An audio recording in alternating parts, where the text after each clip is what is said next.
वैसे आज चांद बड़ा सुंदर लग रहा है, नहीं? तुम इसी चांद को देखकर खुश होते रहो, क्योंकि तुम्हारा चांद तो आ रहा है अब हमारे पास। क्या मतलब? चिंकी की बात कर रहे हैं बे। सच कह रहे हैं, भूल जाओ चिंकी को, क्योंकि अब वो हमारी गर्लफ्रेंड हो गई है। ऐसे कैसे? कल शाम तक तो हमारे साथ थी। हाँ, पर कल रात को हमको गाल पर पप्पी देकर गई, इसलिए अब वो हमारी है। ये कहाँ हुआ? हमारे सपने में हुआ बे, और कहाँ होगा।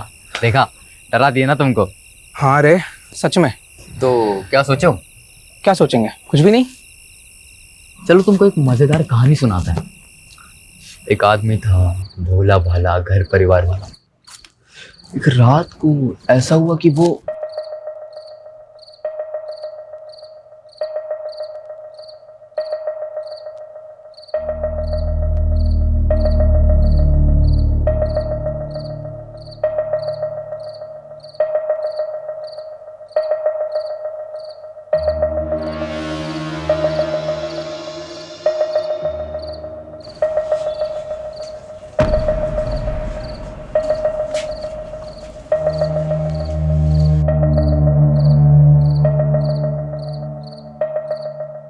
शमीम, ये इतनी रात को कहाँ जा रहे हैं? तुम सो जाओ ज़ेबा, जल्दी ही आ जाऊंगा। और इस थैले में क्या है? पानी की बोतल है, और क्या है? ज्यादा सवाल मत करो ज़ेबा, जल्दी ही आ जाऊंगा, तुम चुपचाप सो जाओ।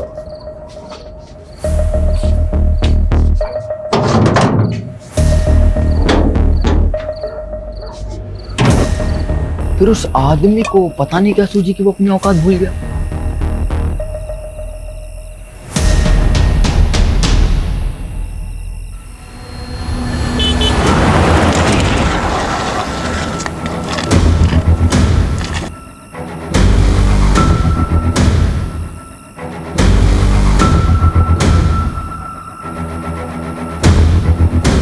फिर क्या हुआ? फिर वही हुआ जो नहीं होना चाहिए था। क्या मतलब?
माल तो चोखा है, थोड़ी लाली लिपस्टिक करेगी, पटाखा लगेगी। बड़ी भी, मेरे कमीशन का आज ही कुछ हो जाता तो। गुड्डू, जी बड़ी भी। इस कुत्ते का मुंह बंद कर, पैसे ठूस कर।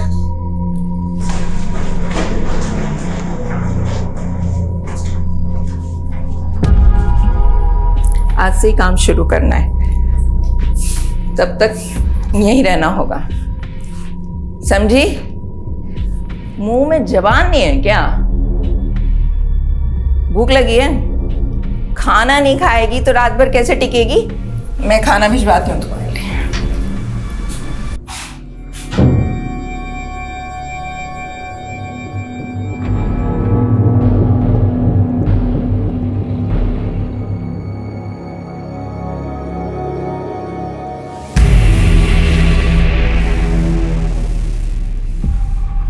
अरे कहाँ है? ए लड़की, कहाँ गई वो? वे कहाँ है वो?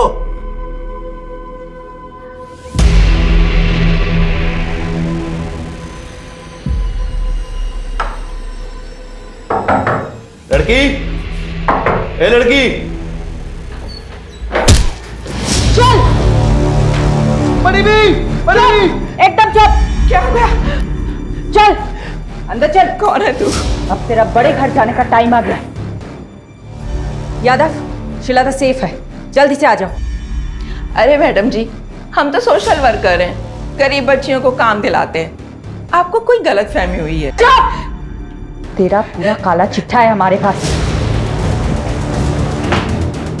इन दोनों को लेके जाओ और तब तक तोड़ो जब तक लाठी और हड्डी में से एक टूट ना जाए। चल उठ, लेके जाओ। चल, चल, चल, निकल, चल, चल थाने।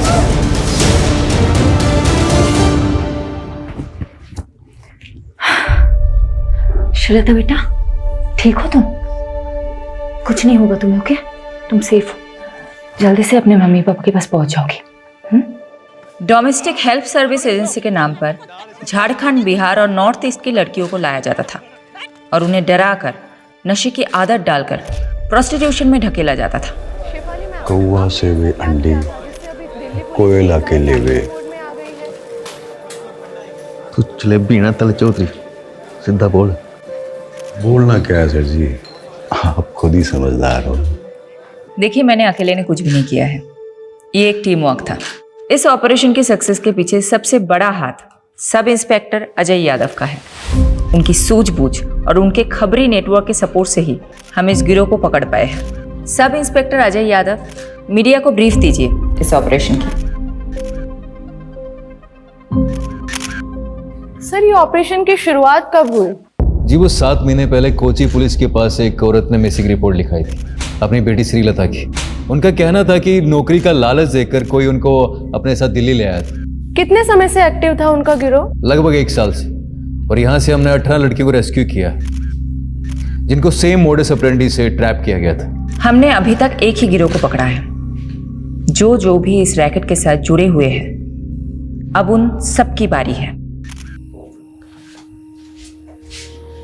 ज़ेबा, फिक्र मत कर, समीम भाई जल्द लौटेंगे। राना खाला, जरा 1 मिनट। हाँ, क्या हुआ रकीब? क्या बोलूं खाला, अब्बू के जाने से अम्मी का हाल बुरा, ऊपर से पैसों की किल्लत, 2 वक्त का खाना और दूध के भी पैसे नहीं। क्या करूं, किससे मदद मांगूं, कुछ समझ में नहीं आ रहा है।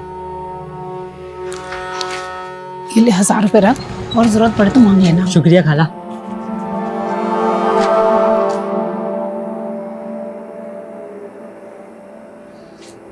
अजीज, शमीम का कुछ पता चला क्या?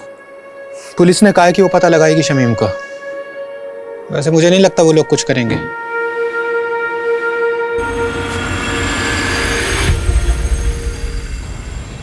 पाव चम्मच हल्दी, 1 कप गाढ़ा दही। दिखाइए तो क्या क्या लिखा। ये देखो। अरे मैडम, ये क्या लिख दिया आपने? मैंने 1 चम्मच लाल मिर्च और पाव चम्मच हल्दी बोला था, सब उल्टा लिख दिया आपने। अच्छा हुआ तुमने देख लिया, वरना पता नहीं मैं क्या कर रही हूँ। एक्चुअली आज आरुषि की फ्रेंड्स आ रही है स्लीप ओवर के लिए, तो मैंने सोचा कि कुछ अच्छा सा बढ़िया सा पंजाबी डिश बना कर खिलाऊं।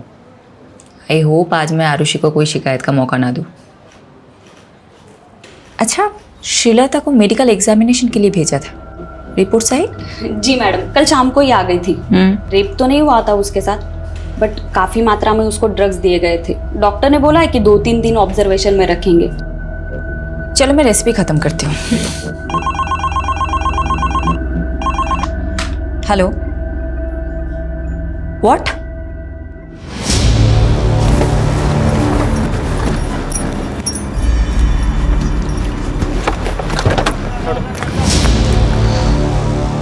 जैन मैम, लाश का चेहरा कुचला गया है, आइडेंटिफाई करना मुश्किल होगा।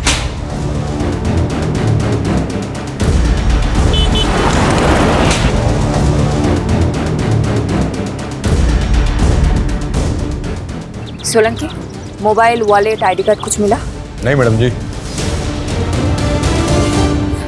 सोलंकी, पोस्टमार्टम के लिए गाड़ी को बुलाया कि नहीं? हाँ बोला सर। बोल दिया ना? कब तक आ रहे हैं? बस 10 मिनट बाद आ रहे हैं। फिर चेक कर ले एक बार। दी, देखो मैंने लाइट ऑन कर दी, कैसा लग रहा है? वेरी गुड रोहन, जब तू बड़ा होगा तेरे फ्रेंड स्लीप ओवर के लिए आएगा ना, मैं भी चुपचाप लिविंग रूम में चली जाऊंगी। Living room? मैं क्यों जाऊं लिविंग रूम में? एक ही रात की तो बात है रोहन। मैंने इतनी मेहनत की हमारा रूम साफ करने में, मैं नहीं जाऊंगा कहीं भी। ए चैंप, तू एक काम कर, तू ना मेरे रूम में आ जा। ये लोग गर्ल्स नाइट आउट करेंगे तो हम भी बॉयज नाइट आउट करेंगे। मतलब मम्मी आज फिर से डिच करने वाली है? एक और झूठा प्रॉमिस किया मम्मी ने। जाने देना आरू, ये सोच कि तेरी फ्रेंड कितनी लकी है। अगर तेरी मॉम होती तो वो फिर से नई पंजाबी डिश ट्राई करती और हम लोगों को खिलाती, और हमें भी छोटी मोटी तारीफ करनी पड़ती। अभी एक काम करते, तुम लोगों का रूम फिर से सेट करते। ओके, चलो चलो चलो चलो। क्राइम सीन के पास और कुछ नहीं मिला, मर्डर वेपन भी नहीं। मैडम, पोस्टमार्टम रिपोर्ट आ गई। तो विक्टिम की उम्र 45 से 50 के बीच में, और हाँ, उसका खतना भी हुआ था। मतलब मुस्लिम था। और बॉडी पे 10 से ज्यादा घाव थे। और घाव को देख के ऐसा लगता है जैसे तेजदार शूले से किए गए। मर्डर कब हुआ होगा? बॉडी तो काफी सड़ चुकी है, देख के लगता है 4 से 5 दिन तो हो ही क्यों। मैडम, एक काम करता हूँ, विक्टिम के डिस्क्रिप्शन से मेल खाती हुई मिसिंग रिपोर्ट में आसपास के थाने में चेक करवाता हूँ। वैसे मैडम, मैं एक बात बताना भूल गई। हॉस्पिटल से कॉल आया था, श्रीलता की हालत अब काफी बेहतर है।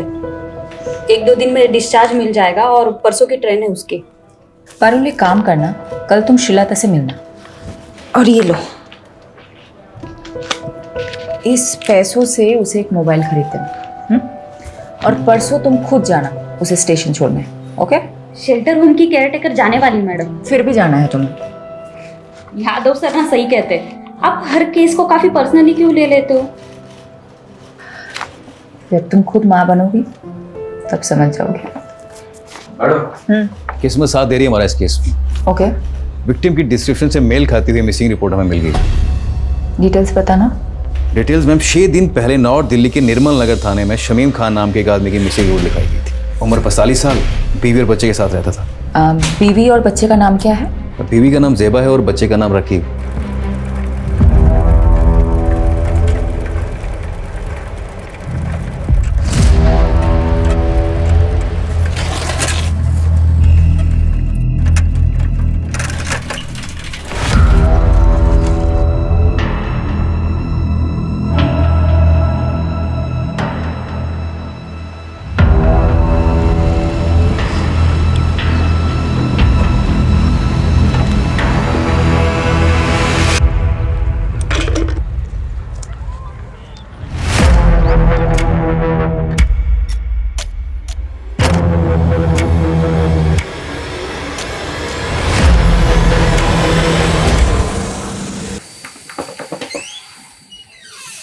पार्टी सर, आपने बुलाया मुझे?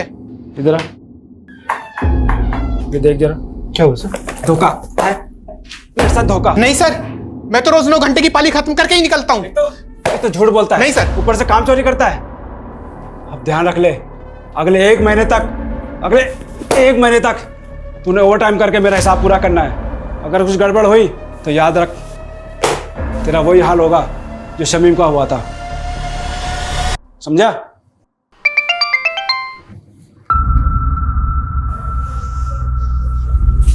ये क्या है?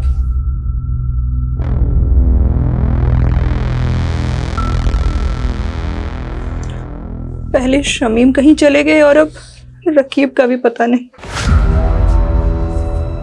कुछ पता चला रकीब का? नहीं, लेकिन मैंने रकीब के कुछ दोस्तों से बात की। रकीब ने किसी को 1000 रुपए दे के बंदूक खरीदी है। रकीब बंदूक क्यों खरीदेगा? रकीब! रकीब! क्या हुआ बेटा? क्या हुआ? क्या हुआ रकीब? इसको खड़ा करो। क्या हुआ बेटा? रकीब, ये घाव कैसे? और बंदूक क्यों खरीदी तूने? कुछ गलत किया है तूने? बोल बेटा, बोल। कहीं इन सब का ताल्लुक शमीम भाई के गायब होने से तो नहीं है? क्या जानता है तू शमीम भाई के बारे में?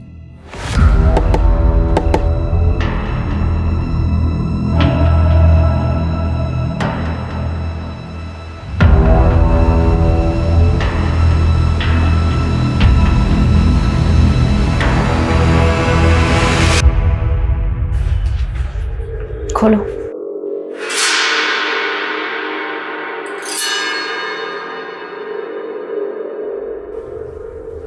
नहीं, ये मेरे शौहर नहीं है। ये शमीम भाई नहीं है मैडम। चलो ज़ेबा। रुकिए। सोलंकी। लाश पे ये कपड़े थे।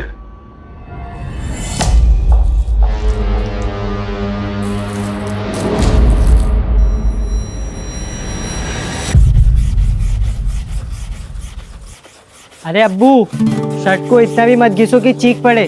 शर्ट चीखेगी नहीं बेटा, चमक उठेगी। ये देख तेरे बाप के हाथों का कमाल। एक शर्ट पूरे 5 साल चलाता हूँ, समझा? और मेरे इसी बचत के पैसों से तू हर 5 महीने में नई शर्ट खरीद पाता है।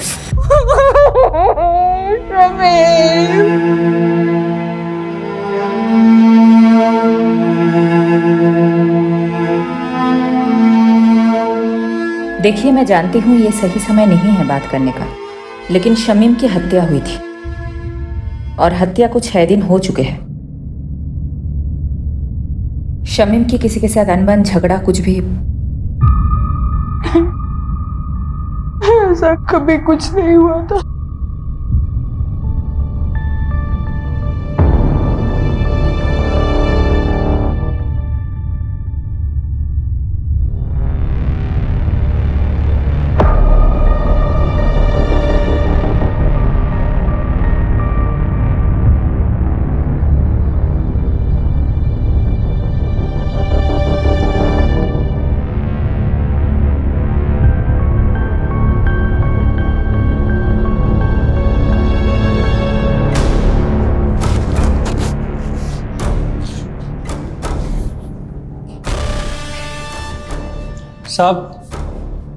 साहब वो बड़े साहब से मिलना था। नाम क्या है तुम्हारा? बाबू। बाबू पक्का यही था वो? कितनी बार बताया साहब, 100% यही था। 2 आदमियों ने इसे पीछे से पकड़ रखा था और एक आदमी इसको चाकू मार रहा था। मैं डर के मारे सहम गया था, इसलिए इसकी मदद भी नहीं कर पाया। हमारे पास इतने दिन बाद क्यों आए? मैडम जी, दिल्ली में नया हूँ और किसी को जानता भी नहीं, और फिर पुलिस स्टेशन में आने से हर कोई डरता भी तो है। तो फिर बाबू अचानक तेरी अंतरात्मा कैसे जाग गई? हाँ साहब, पेपर में पढ़ा कि इसका कातिल अभी तक नहीं मिला, तो मुझे ख्याल आया कि वो किसी का पति, किसी का भाई होगा शमीम, और उसे इंसाफ तो मिलना चाहिए ना। और मैम, मुझे किसी लफड़े में नहीं फंसना। बाबू, मेरी बात अच्छे से सुनो जी। इस शमीम को 3 लोगों ने मारा है। उनका हुलिया पहचान सकते हो? चित्र बनवा सकते हो? शक्ल तो याद है मुझे मैम, रोज रात को सपने में आते हैं तीनों कमीने।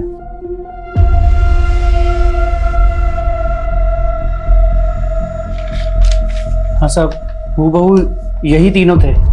दीजिए यादव, सभी पुलिस स्टेशन में तीनों के स्केचेस भेज। एक भी मिल गया तो बाकी 2 अपने आप हाथ लग जाएंगे। मैं ये स्केचेस शमीम की फैमिली को दिखा दूँ।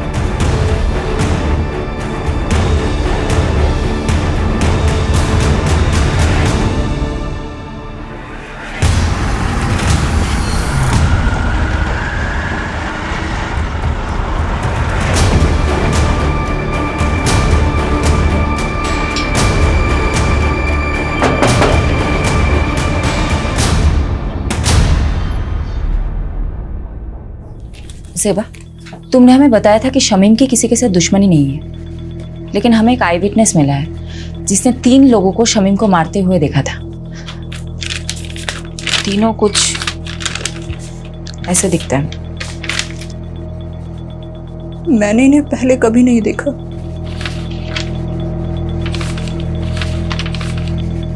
जिस रात शमीम गए थे तभी मुझे अजीब लग रहा था।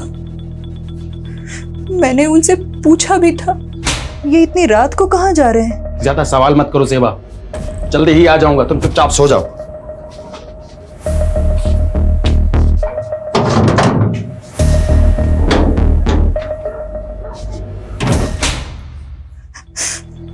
बस थैली लिए और चले गए।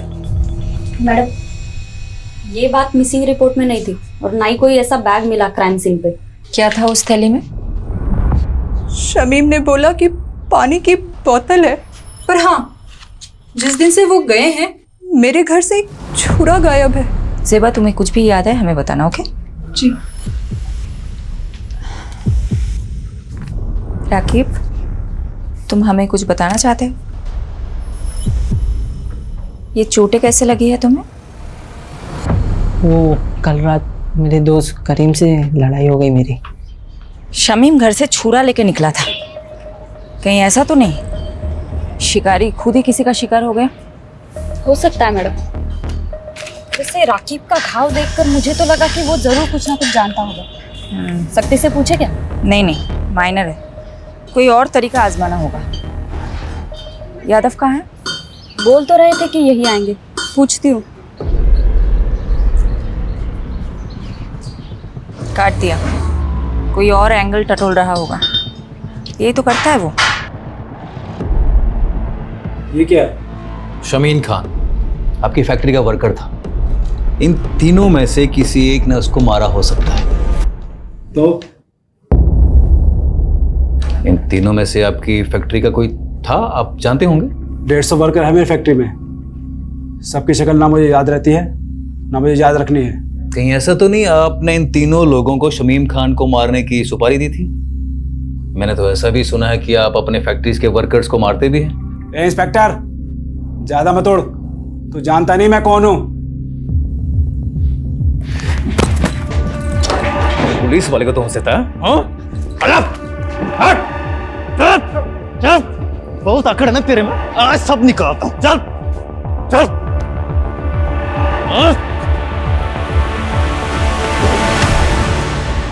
अगली बार घसीटता हुआ सीधा थाने ले जाऊंगा। दोबारा पुलिस के सामने इज्जत से पेश आना, समझा? चल।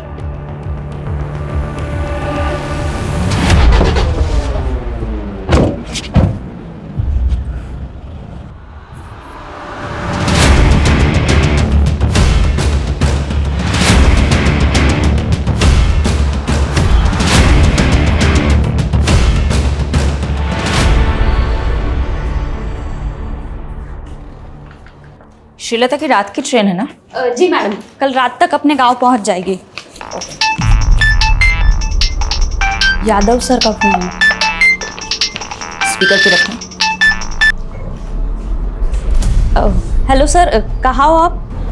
शमीम जिस फैक्ट्री में काम करता था वहीं गया था पूछताछ करने के लिए। पर पारुल एक काम करना, अभी मैडम को मैं बताना। यादव, फोन स्पीकर पे है। सॉरी मैडम, वो मैं पूरी इन्वेस्टिगेशन होने के बाद आपको बताना चाहता था। क्या बोलूं तुमको? ओके।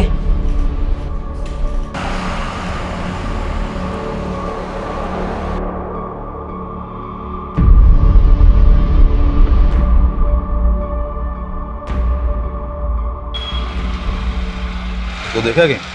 हाँ सर, देखा देखा सा तो लग रहा है।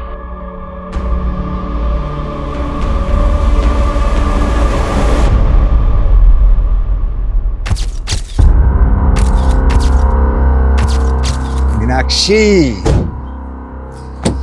I'm gonna miss you. उम्र 55 की लेकिन दिल बचपन का है तुम्हारा। 2 दिन के लिए तो जा रहे हो, महीनों के लिए नहीं। हाँ, लेकिन शादी के इतने सालों में भी 2 दिन भी मैं तुमसे दूर कहाँ रहा हूँ कभी। डॉक्टर हर्षवर्धन, मैं तो रेडी थी सूरत जाने के लिए, तुम ही ने तो मना किया ना। अब 2 दिन के लिए तुम मेडिकल कॉन्फ्रेंस में जाके क्या करती? नेक्स्ट मंथ मॉरिशस में एक मेडिकल सेमिनार है, उसमें चलेंगे ना साथ? ठीक है, चल बाय।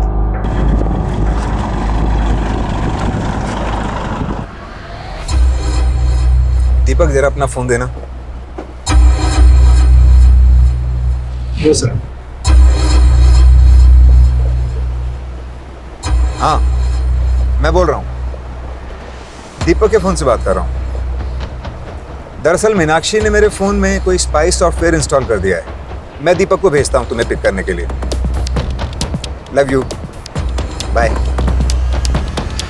सर इसके बारे में मालूम चलते फ़ोन मारता हूँ मैं आपको। पता कर। अच्छा वो रकीब का बायोडाटा निकाला क्या? हाँ सर, पता किया ना सर। राकिब क्या छोटी सी उम्र में गलत लफड़ों में फंसा। भीमलाल नाम का एक बैटिंग माफिया है, उसके साथ छोड़। भीमलाला कहीं वही तो नहीं जो बेल से छूटने के बाद लॉटरी के धंधे में घुस गया? वही वाला सर। सर हुआ क्या, जब भी शमीम गायब हुआ ना, राफिक को सीधा शक भीमलाला पे गया और वो उससे मिलने चला। ए, क्या कर रहा है ये? पागल हो गया?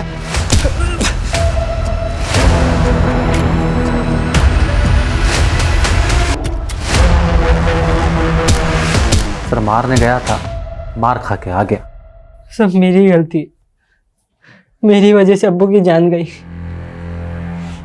मुझे ऑनलाइन गेम की लत लग गई थी, जिसमें आप बहुत सारे पैसे कमा सकते हो। भीमलाला अपना मोबाइल और पैसे देता था मुझे गेम खेलने के लिए। ज़्यादा पैसे कमाने की लालच में 2 लाख रुपए कर्ज हो गए मुझ पर। भीमलाला पैसों की वसूली के लिए हमारे पीछे पड़ गया था। उस दौरान अब्बू अजीज अंकल के साथ बिजनेस शुरू करने का प्लान बना रहे थे। अजीज अंकल के दिए हुए 60,000 रुपये मैंने चुरा लिए और भीमलाला को दे दिए। बस बाकी के 1,40,000 कब देगा? वही ब्याज के साथ? दे दूंगा, जल्दी दे दूंगा। लेकिन अब्बू को पता चल गया कि वो पैसे मैंने लिए। बता क्या क्या तूने पैसे? बताता क्यों नहीं क्या किया? अरे तू हट, तेरी वजह से सब कुछ हुआ है। माफ कर दो। क्या जवाब दूं अजीज भाई को? बोल। मुझे माफ कर दो अब्बू, मारो मुझे, मारो, मैं बहुत बुरा हूँ अब्बू, मुझे मारो। क्या कर रहा है? क्या कर रहा है? पागल हो गया है क्या? सुन बेटा, क्या हुआ है? हाँ, हमें बता क्या हुआ है, हम कोई तरकीब निकालेंगे। बोल बेटा। लाला जी, मैं धीरे धीरे आपका सारा कर्ज चुका दूंगा। धीरे धीरे नहीं, जल्दी जल्दी। 15,000 रुपये महीना चाहिए मेरे को तेरे से। तू 15,000? पर लाला जी इतनी तो मेरी कमाई भी नहीं है, कहाँ से लाऊंगा मैं 15,000?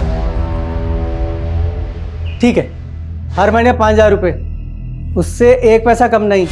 अब्बू ने कई महीने तक पैसे दिए, लेकिन फिर भी काफ़ी रकम बाकी थी। उसका ब्याज बढ़ता ही जा रहा था।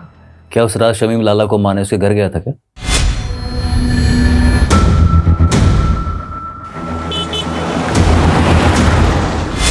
ताकि उसका कर्ज ना चुकाना पड़े? लगता तो ऐसे ही है मुझे, इसलिए मैं लाला से अब्बू की मौत का बदला लेना चाहता था। यादव, यादव, बस करो। कितना मारोगे? मर जाएगा ये। देखो लाला, ये बहुत जिद्दी है, इसलिए तुम्हारे लिए यही अच्छा होगा कि तुम सब सच बता दो, नहीं तो ये तुम्हें मारता ही रहेगा। मैंने नहीं मारा शमीम को, आप खुद ही सोचो। सोने का अंडा देने वाली मुर्गी थी वो, मैं उसे क्यों मारूंगा भला? क्योंकि शमीम तुम्हें मारने आया था, इसलिए तुमने अपने उन 3 साथियों के जरिए उसे मरवा दिया। मैडम, ये देखो। मैं इन तीनों को नहीं जानता। लगता है जैसे इसे मारने का शौक है, तुम्हें मार खाने का शौक है। ठीक है, करते रहो अपने अपने शौक पूरे। चलो चालू हो जाओ। बता, दे मेरा, बता, बता। I will call you back. Deepak. जी मैम। साहब को छोड़ा है एयरपोर्ट? जी मैम, छोड़िए। रास्ते में कहीं रुके थे? नहीं तो मैडम, घर से सीधा क्लिनिक और फिर क्लिनिक से शाम को एयरपोर्ट। तो गाड़ी रोहिणी में क्या कर रही थी दोपहर को? कार का जीपीएस मेरे फोन से कनेक्टेड है। झूठ मत बोलना। क्या साहब की माशूका रोहिणी में रहती है? ये सब आप मुझसे मत पूछिए, मैं आपको इस बारे में कुछ नहीं बता सकता, प्लीज। दीपक, दीपक।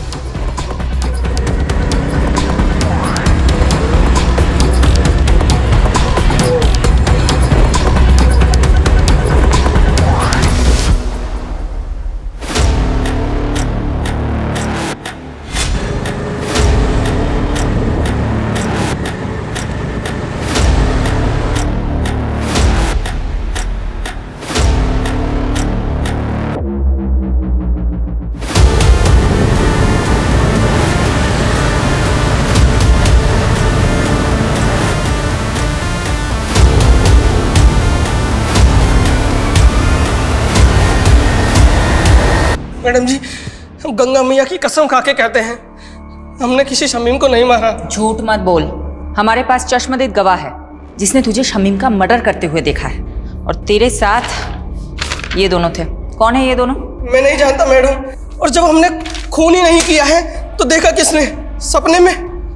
गुनाह कबूल करने में जितना टाइम लगाएगा ना, तेरे लिए मुश्किल उतनी ही बढ़ती जाएगी। मैडम जी, हम रिक्शा चलाकर गुजारा करते हैं और हमने आज तक कोई गलत काम नहीं किया है, और आप तो हम पे सीधा मर्डर का आरोप लगा रहे हैं।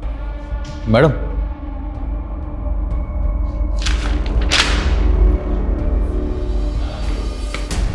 बोलो। हाँ, जीतू के बारे में पता किया मैंने। उसकी नॉलेज काफ़ी शरीफ आदमी है, कोई क्रिमिनल रिकॉर्ड भी नहीं है इसका। हो सकता है ये मर्डर से डेब्यू किया हो। इसे थोड़ी अपनी वाली ट्रीटमेंट दो, शायद सच उगल दे। तो मैं पारुल को बोलती हूँ शहर के सारे पुलिस स्टेशन में पता करे जीतू का कोई क्रिमिनल रिकॉर्ड है या नहीं।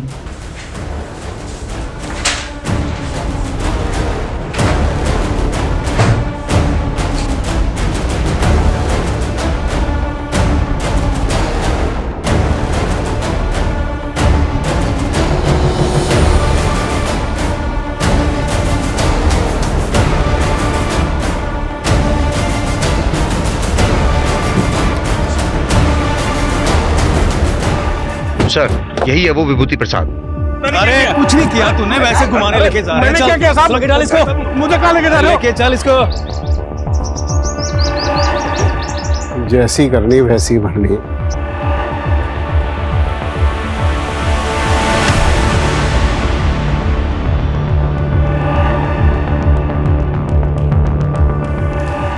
मैम, यही है वो आदमी जिसने उसको चाकू मारा था। और मैम इस वाले आदमी ने उसको पीछे से पकड़ा हुआ था। मैम, वो तीसरा आदमी मिला क्या? वो भी मिल जाएगा। मैम, मेरा कहीं नाम तो नहीं आएगा ना? फिक्र मत करो, तुम जा सकते हो बाबू। जी मैम। मैडम, विभूति प्रसाद एक नंबर का बदमाश आदमी है। कुछ महीनों पहले ये थाने में अपनी मिसिंग बाइक की कंप्लेंट करने आया था। सब रुकी सब यही करो शुरू। सर, ये झूठ बोल रहे हैं। हमने कोई बाइक चोरी नहीं की, बल्कि यही हमें परेशान करता रहता है। सब ये एक नंबर का झूठा है साहब। क्या सबूत है तुम्हारे पास? सबूत है हमारे पास, ये देखिए। ये आप ही का बेटा है ना? हाँ सर। बुलाइए इसे। साहब, ये झूठ बोल रहे हैं। इनकी बाइक रास्ते में खड़ी थी, वो तो मैंने बस साइड कर दी। बाइक तो चोरी हुई है ना, और आखिरी बार बाइक के साथ आपके लड़के को देखा गया था, इसलिए पूछताछ के लिए इसे हमें थाने ले जाना पड़ेगा। चलो। मैडम, वो बाइक तो बाद में मिल गई, लेकिन कुछ दिनों बाद विभूति फिर से आया। आप मार डाला, देखिए ना, पता नहीं कौन से जन्म का बदला ले रहे हैं बाप बेटा मुझसे। ये क्या नाटक है विभूति? नाटक नहीं, अटैक हुआ मेरे पे, अटैक इसके बेटे ने किया साहब। सर, ये झूठ बोल रहा है। पहले भी इसने मेरे बेटे को फंसाया, अब दोबारा फंसा रहा है मेरे बेटे को। देखिए अनिल जी, डॉक्टर ने इन्हें एग्जामिन किया है और इसीलिए हम लोग यहाँ पर आए हैं। हमें आपके बेटे से कुछ पूछताछ करनी है, बुलाइए उसे। सर, वो घर पे नहीं है।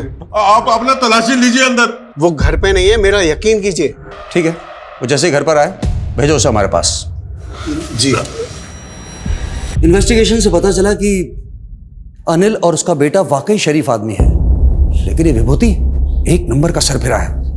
ये विभूति उन लोगों को क्यों परेशान कर रहा था? दरअसल मैडम, ये अनिल और उसके बेटे की जमीन हथियाना चाहता था, वो भी सस्ते दामों में, और अनिल उसे बेचना नहीं चाहता था। बस तभी उसने ये ड्रामा खेला।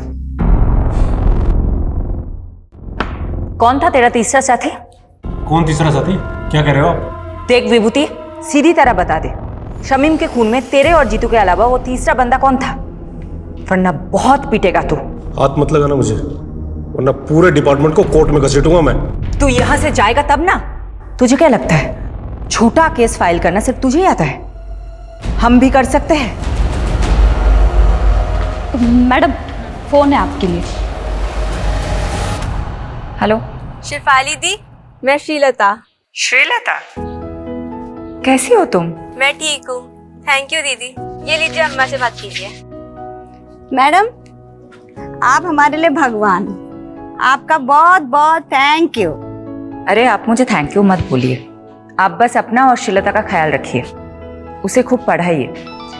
मैं आपके टच में रहूंगी। जी मैडम। बाय। हाँ यादव बोलो। मैडम स्केच वाले तीसरे बंदे का पता चल गया, मैं घसीटते हुए उसे थाने लेकर आता हूँ, आप वेट कीजिए। बस बस बस यही है सर। यही है यही बना सर। एक बार आप बंदे को देख लीजिए फिर दे दीजिए। क्यों, क्या हो? स्केच से शक्ल तो मिलती है ना? स्केच से शक्ल तो हूबहू मिलती है, तो लेकिन फिर भी मुझे डाउट हो रहा है सर। क्या मतलब, कोई डाउट है क्या? अब सर आप खुद ही देख लीजिए। क्या बकवास है ये? आप कह रहे हैं कि मैंने डॉक्टर हर्षवर्धन ने एक फैक्ट्री वर्कर का कत्ल किया है, वो भी किसी सिरफिरे और ऑटो रिक्शा वाले के साथ मिलकर?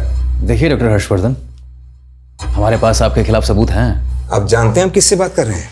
देखिए, अब जो भी है, हम सिर्फ अपना प्रोसीजर फॉलो कर रहे हैं। ठीक है, तो अब मैं प्रोसीजर ही फॉलो करूंगा, और अब मैं नहीं, मेरा लॉयर आपसे बात करेगा।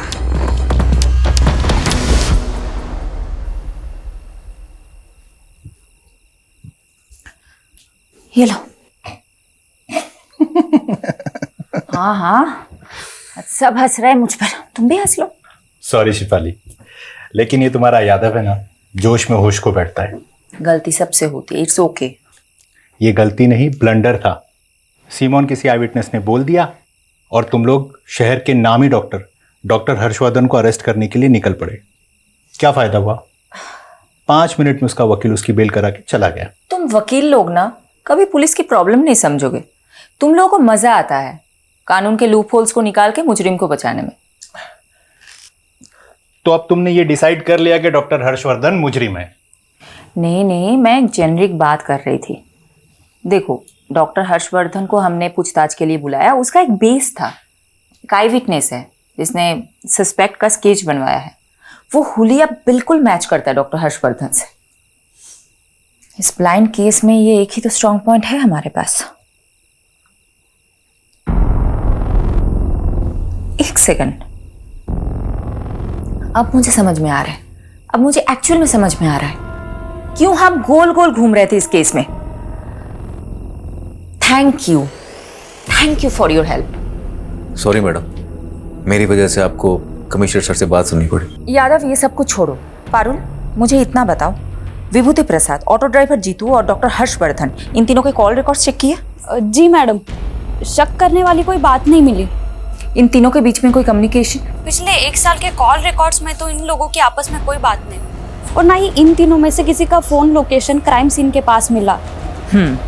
नाउ थिंक, तीनों अलग अलग एरिया के लोग हैं। इन तीनों का आपस में या शमीम के साथ दूर दूर तक कोई कनेक्शन नहीं मिला।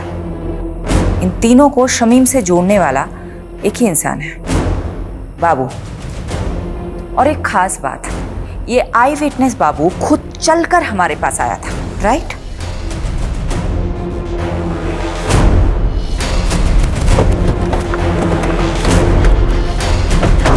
यादव,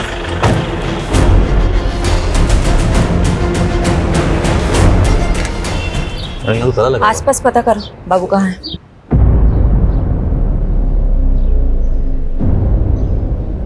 मैं बाद में बात करती हूँ। क्या हुआ? मैडम, आसपास पड़ोसी से बातचीत की मैंने, उनका कहना है कि बाबू काफी दिनों से गायब और उसका फोन भी बंद आ रहा है। मैंने ट्राई किया। मैडम जी, आप यकीन नहीं करोगे इस घर का मकान मालिक कौन है।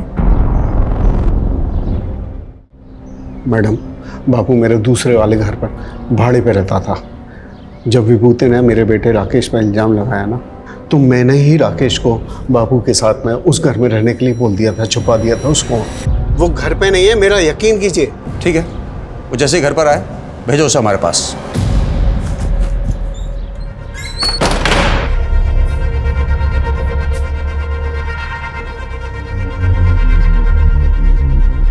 हाँ राकेश, तुम जहाँ हो वहीं रहना, तुम अभी घर मत आना। फिर मैडम, राकेश ने बाबू को विभूति के बारे में सब कुछ बता दिया कि वो कैसे हमको तंग करता था। बाबू ने हमको कहा कि वो हमारी मदद करेगा, और बाबू ने झूठी गवाही दी ताकि विभूति पर खून का इल्जाम लग जाए।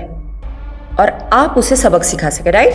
जी हाँ मैडम, लेकिन मैडम आप नहीं जानती कि विभूति ने हमको किस कदर तंग करके रखा हुआ अच्छा था। ये बात बताओ, बाबू ने फोकट में मदद की तुम्हारी? जी मैडम। ये बाबू कहाँ है?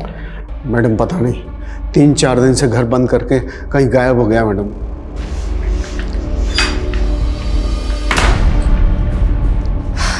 मैडम, बाबू के खिलाफ लुकआउट नोटिस जारी कर दिया है। एक बात मेरी समझ में नहीं आ रही, ये बाबू अनिल की मदद करने के लिए मर्डर केस में झूठा बयान देने जितना बड़ा रिस्क क्यों लेगा?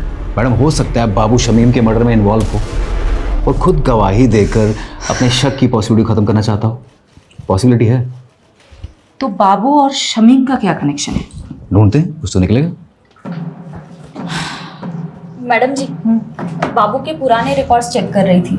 आज से ठीक 5 महीने पहले तक वो फरीदपुर सिकंदराबाद में रहता था। शायद वहां से कुछ इन्फॉर्मेशन मिले।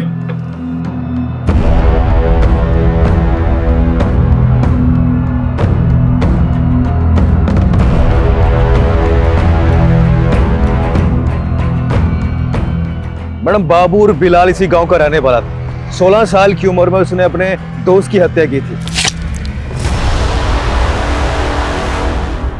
तब से वो गांव छोड़ के फरार हो गया था। सबूत ना होने की वजह से आरोप कभी साबित ही नहीं हो पाया और आज तक ये नहीं पता चल पाया कि बाबू ने अपने दोस्त को मारा क्यों। लेकिन यादव, बाबू के पास्ट के साथ शमीम का क्या कनेक्शन है? शमीम से कोई कनेक्शन नहीं है मैडम, लेकिन रेहाना से। अजीज की बीवी रेहाना बाबू की कजन थी।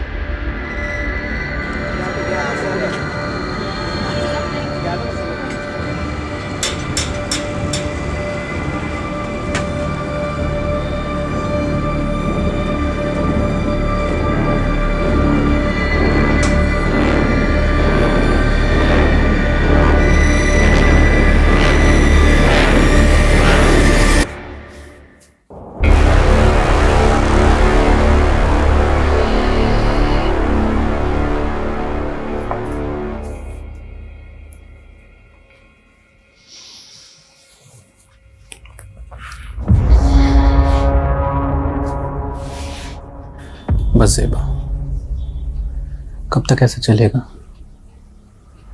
मैं तुम्हें अपना बनाना चाहता हूँ, तुमसे निकाह करना चाहता हूँ। अजीज, हमारे बीच जो कुछ भी हुआ वो गलत था, जिसकी सजा भुगत रही हूं मैं। शमीम की रूह को मैं और तकलीफ नहीं देना चाहती। ऐसा मत कहो ज़ेबा, मैंने सब कुछ तुम्हारे लिए किया है।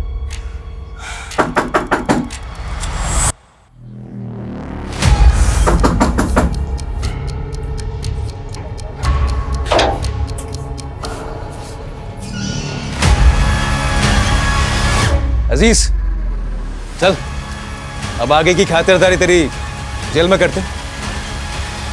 मैं हमेशा से ज़ेबा को पसंद करता था। जब भीम लाला ने शमीम से पैसे हटने शुरू किए तो शमीम काफ़ी चिड़चिड़ा रहने लगा था। वो बात बात पर गुस्सा करता था। मुझे उसकी फिक्र होने लगी तो मैंने एक रोज़ ज़ेबा से बात करने का सोचा। अजीज, मेरी मुश्किलें तो ख़त्म होने का नाम ही नहीं ले रही हैं। रकीब की नादानी ने सब बर्बाद कर दिया। शमीम दिन रात काम करते हैं। मुझे कहीं ना कहीं अंदाजा था कि ये मसला पैसों का है।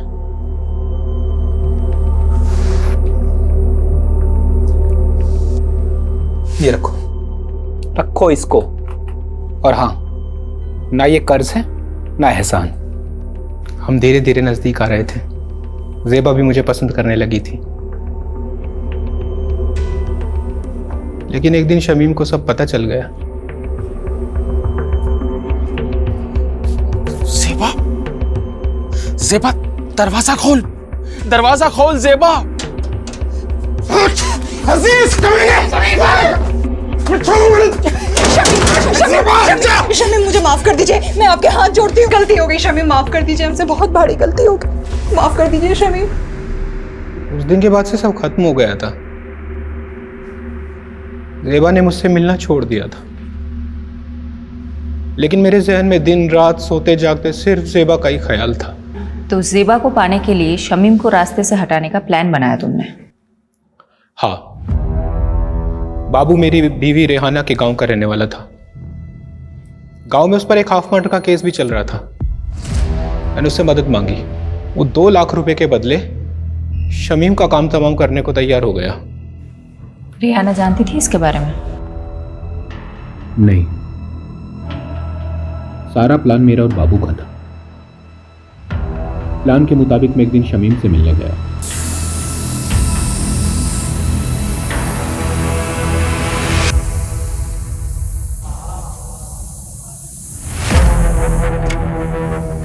शमीम भाई,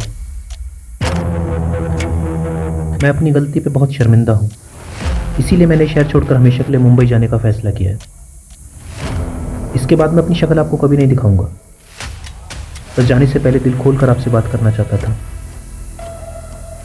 क्या आप मुझसे मिलने आएंगे एक बार? जरूर आऊंगा जी। मेरी तरह शमीम के मन में भी साजिश बन रही थी। उसने जो देखा था वो भूल नहीं पा रहा था। वो भी मेरी जान का प्यासा था।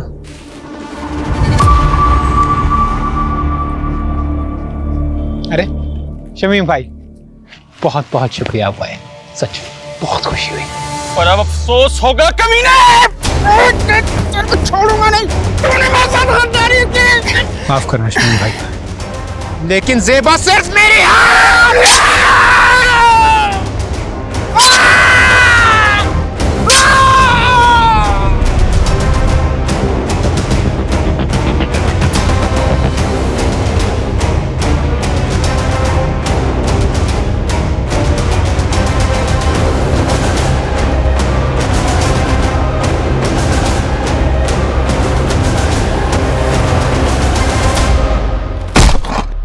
हम जानते थे कि एक न एक दिन आप हम तक जरूर पहुंचोगे, इसीलिए बाबू ने आई विटनेस बनने का प्लान बनाया ताकि आपको भटका सकें। बाबू ने विभूति प्रसाद, जीतू और डॉक्टर हर्षवर्धन का नाम क्यों लिया था? ऐसा कुछ सोचा नहीं था। बाबू के दिमाग में जो हुलिया आया वो बयां करता चला गया। इरादा सिर्फ आपको भटकाने का था।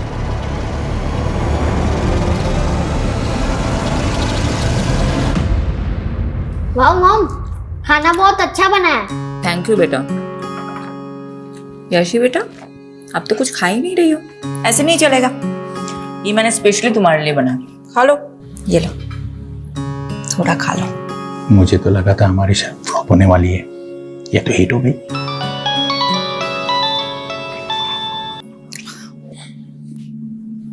हाँ यादव, बोलो। मैडम, बाबू पकड़ा गया, माऊ में जाकर छिपा था। उसने बताया जीतू और डॉक्टर हर्षवर्धन का नाम क्यों लिया था? बदला लेने के लिए। बड़ी अजीब कहानी है मैडम। बाबू जब पहली बार शहर आया था तो उसने जीतू का रिक्शा लिया था और सिर्फ 15 रुपए के लिए दोनों में बहस हो गई थी। क्या 15 रुपए के लिए बाबू ने जीतू को मर्डर केस में फंसाया? जी मैडम, और डॉक्टर हर्षवर्धन के क्लिनिक में बाबू ने उसकी नर्स को छेड़ दिया था, जिसलिए डॉक्टर हर्षवर्धन ने उसको बहुत जलील किया था सबके सामने, और उसका बदला लेने के लिए उसने डॉक्टर हर्षवर्धन को बलि का बकरा बना दिया इस मर्डर केस में। लोग कितनी छोटी बात गांठ बात लेते हैं। चलो अच्छा है, ये केस तो सॉल्व हुआ। अब मैं चैन से अपनी फैमिली के साथ खाना खा सकती हूँ। अरे बिल्कुल madam. Good job Yadav. Thank you madam. Bye.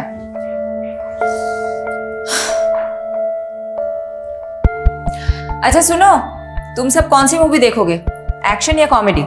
Action movie. चलो चलो, खाना खत्म करते हैं, आ जाओ।